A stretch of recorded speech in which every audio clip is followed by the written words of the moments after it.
Food is life. Food is survival. But throughout history, food has also been death.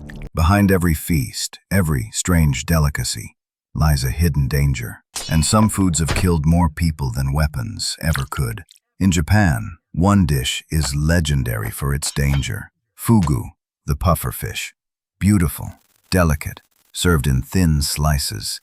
But inside its flesh lives tetrodotoxin, a poison 1,000 times deadlier than cyanide.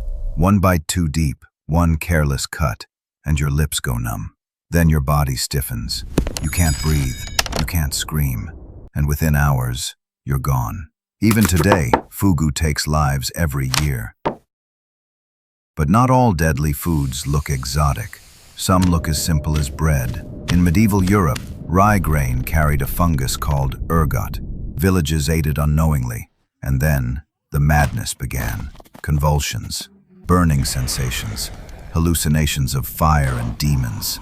Whole towns fell sick, some dying in agony. History remembers it as Saint Anthony's fire, a plague born not from war, but from bread. Travel to Africa, South America, Asia, and you'll find cassava, a root that feeds millions. But if it's not prepared correctly, it releases cyanide. Bitter, invisible, fatal. Entire communities have suffered mass poisonings when famine forced them to eat it raw. Cassava sustains life, but it can also steal it.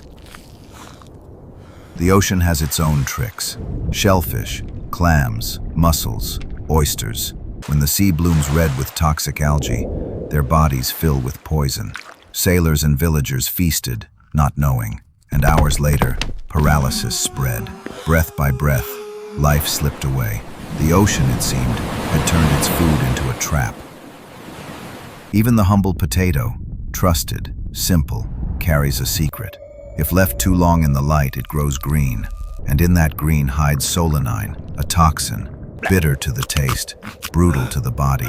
History records families wiped out from a single pot of stew made from poisoned potatoes in times of famine. So why did people keep eating these foods? Because they had no choice. Because hunger is stronger than fear.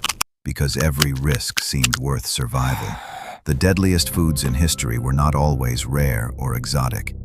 Sometimes they were ordinaries: bread, roots, fish, potatoes. But hidden inside was a reminder that nature feeds us and tests us. Every meal carries a story. Some of those stories end in life. Others end in silence.